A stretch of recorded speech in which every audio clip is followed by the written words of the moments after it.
Hello guys, good morning again sa inyong lahat, no? So today is Sunday, August 3, 2025. So guys, at recently lang, no? Ito lang, bago ako umalis sa amin, nagbasa lang ako ng mga comment. So merong nagre-request sa followers natin na sabi niya sa akin, baka pwede bang i-discuss yung tinatawag na ano ba yung kahalagahan ng early retirement at saka yung sinasabi na yung retirement which is na-meet mo yung requirements, no? So anyway guys, maraming salamat, no, sa nagbigay sa akin ng subject about dito sa explanation. Ano ba yung advantage ng early retirement, no? Okay. So anyway,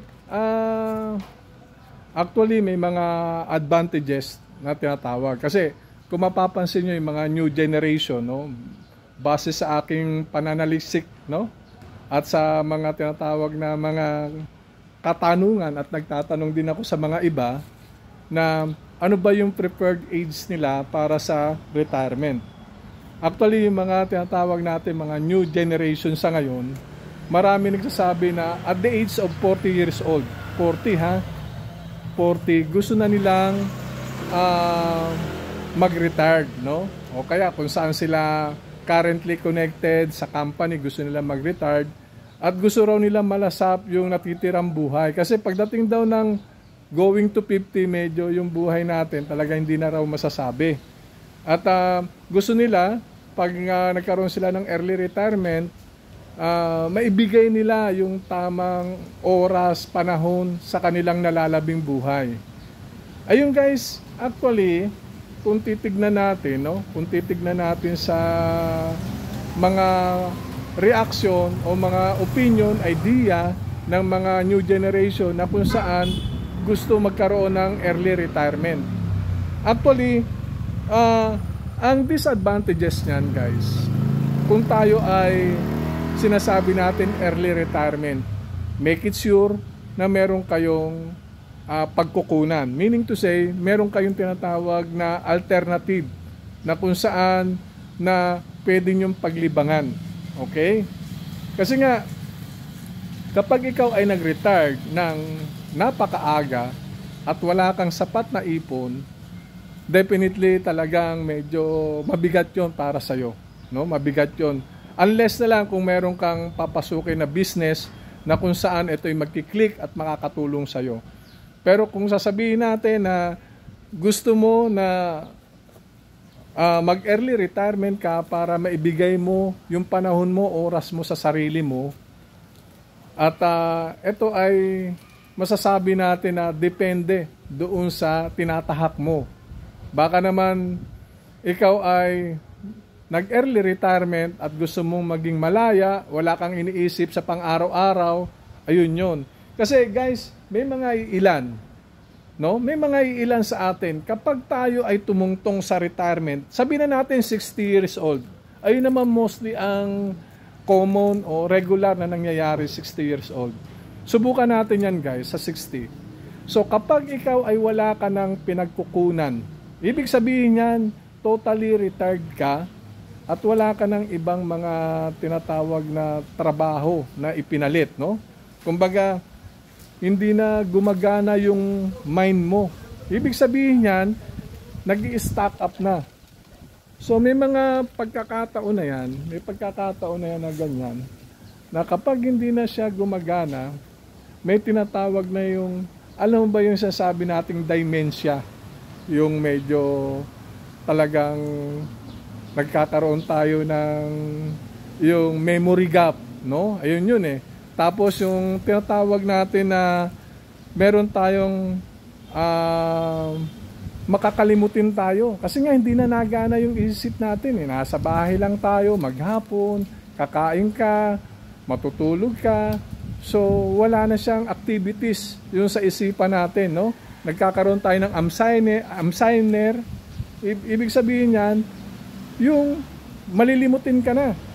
May mga bagay na ultimo nga, anak mo, pangalan ng anak mo, o yung mga kasama mo sa bahay, ito ay nakakaligtaan mo na. Meaning, limot mo na kasi hindi na katulad ng dati na active yung mindset mo, yung isipan mo na kung saan ito ay gumagana siya, no? Kasi sabi nga nila, kapag nag-retired ka at wala kang ginawa, meaning to say, hindi ka gumawa ng mga alternatibo mo na para mahasa yung skill mo, yung isipan mo, definitely makakaranas ka ng ganong pagkakataon na ikaw ay makakalimutin.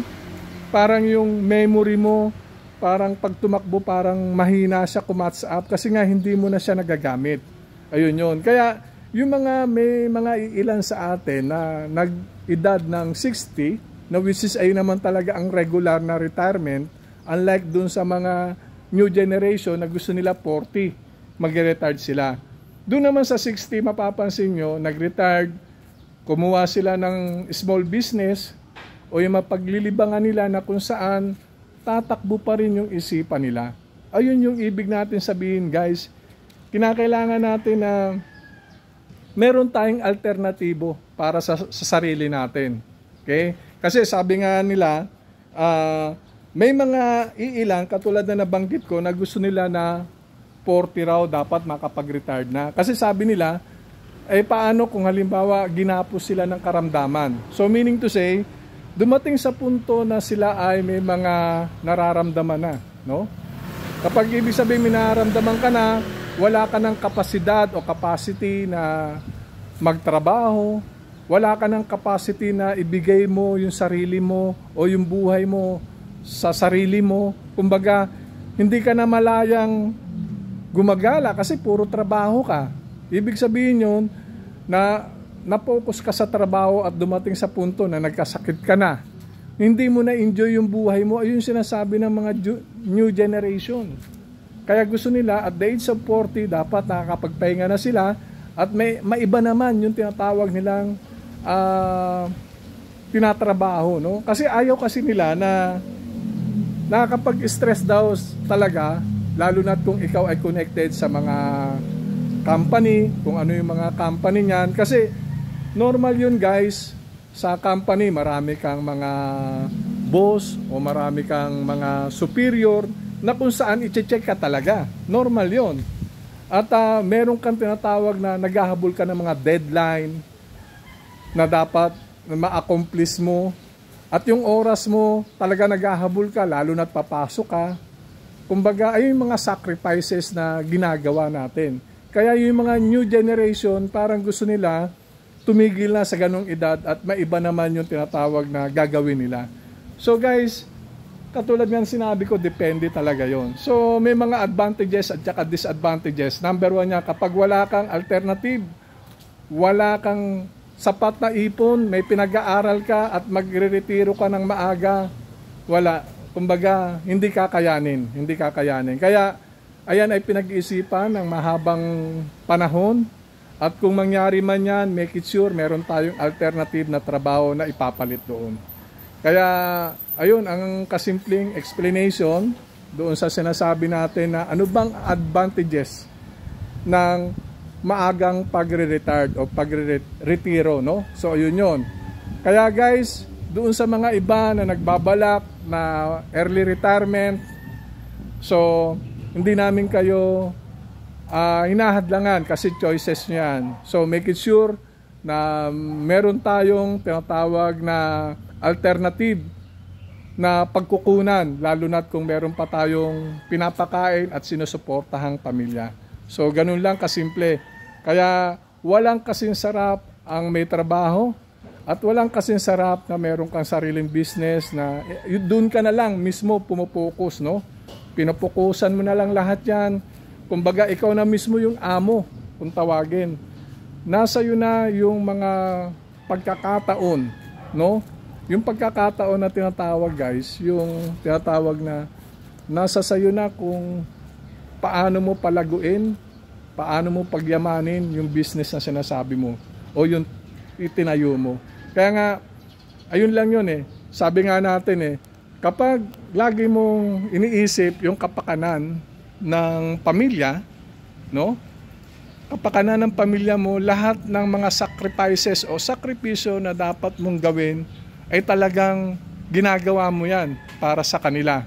Kaya nga sabi nga nila, may mapapansin ka dyan, minsan umidad ng 60 years old na, no? Na which is nandun na sa retirement, na binigyan siya ng chances ng company kasi very effective pa siya, binigyan siya ng chances na may extend.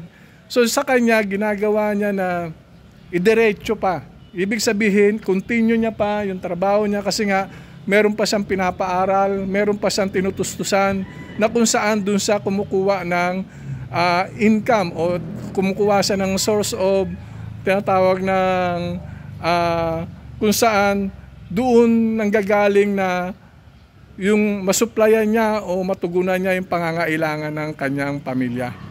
Kaya nga, sabi nga natin guys, lagi niyong tandaan, kapag tayo medyo dumarating sa punto, pumasok na tayo ng 50, nag-iisip na tayo kung ano yung the best para sa business na maliit lang kung saan kaya natin iraos yung pang-araw-araw. Hindi naman tayo umahangad na yumaman pa kundi matugunan lang natin yung pangangailangan ng pamilya na kung saan na hindi tayo nangihiram, no? At medyo nalalasap na natin yung buhay natin na tayo ay nag-retired na sa ganong pagkakataon pero meron tayong mga ginagalawan, no? Yung alternatibo na trabaho na kung saan yung isipan natin ay patuloy na nagagamit natin at nagiging active siya, no? Kasi wag natin hayaan guys sa bahay lang, dun lang tayo at wala tayong ginagawa. May mga bagay na yung kaisipan natin o yung talento natin dati na mag-isip ay malilesen na yon. Kumbaga bababa na yung average ng ating kaisipan. Andyan ay makakalimutin tayo.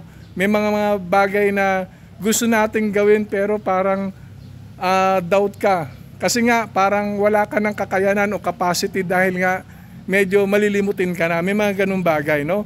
So anyway guys, at sana doon sa nagbigay sa akin ng topic, sana nagbigay sa iyo ng konting idea.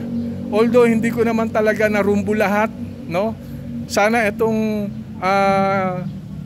simple explanation na ibinigay ko, sana magbigay sa iyo ng aral na ganun pala ang kaibahan o advantage ng pagre-retiro ng maaga.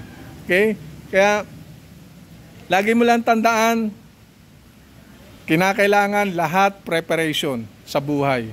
Hindi basta-basta tayo gumagawa o humahakbang ng isang bagay na hindi natin pinag-iisipan o pinag-aaralan. Lagi mo lang tandaan kasi may mga instances, no? Sa buhay ng tao, ang padalos-dalos, pag nasubsob ka, mahirap bumangon, no? Magugulantang ka na lang bakit mo ginawa yun. Kaya lagi lang natin tandaan, pag-isipan natin ng maayos, ng mabuti, kung ano yung gagawin natin na aksyon para sa sarili natin. Kung alam mong okay at ito ay magmamaterialize, siyempre, pwede mo siyang i-proceed, manalig ka lang at ikaw ay bibigyan ng tamang direction. Anyway, maraming salamat sa inyo, no? At shout out ako sa mga kaibigan ko dyan sa Pasay, kung saan doon, no? Tahanan ng aking lahi, doon ako nagmula. Shout out sa inyo lahat dyan. At sa Rosewood, kung saan ako naninirahan sa ngayon, no? At kamusta? At dyan sa mga crew namin, naka-onboard, naka-bakasyon, na naway maging maayos at ligtas, no? Especially doon sa mga naka-onboard ngayon, sana smooth operation. At kay Captain Binjola, pre, ingat lagi dyan. At sana maging maayos, lagi ang takbo. At kami ay natutuwa dahil sa mga pinamalas mo na kagalingan at sa mga iba pa nating mga kapitanes, no? Na sila Captain Cabrigas, sila Captain Flores, Captain Rolio Raso, na sila rin nagpapamalas talaga ng mga galing, no? Ambag, no? So marami pa, hindi ko lang nababanggit, maraming mga maayos na kapitanes, chief engineer, mga senior officers na kung saan nagko-contribute ng malaki sa company. So, pre, paring Binjola, pre, ingat lagi. At hangad ko na bindisyonan, gabayan yung operation on board. At pre, salamat at walang sawa ako nagpapasalamat sa iyo kasi justified talaga sa mga crew na bumababa kung gaano ka rumispeto sa kanila, kung gaano mo sila i-treat ng tama. Sana pre, hindi ka magbago at saludo ako sa iyo kasi ikaw yung magandang salamin, no? At yung mga iba pa natin mga kasamahan. So anyway, kay Chief Engineer Bete, Chief, sana everyday maging maayos ka at masaya yung pamilya mo. At wala akong sawang magpasalamat talaga sa iyo sa pagtulong mo sa akin. Wala ako rito kung wala ka, kung wala sa tulong mo. Kaya eto, kahit ano man mangyari, Chief, ang pasasalamat ko ay taos puso sa iyo. At naniniwala ako marami ka pang taong matutulungan sa ginagawa mo.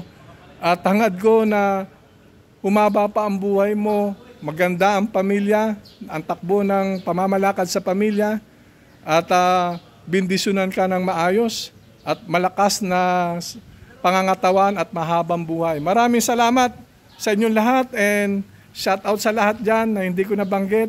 So anyway, thank you very much sa pakikinig ng short vlog ko and see you on my next vlog. Bye. Thank you.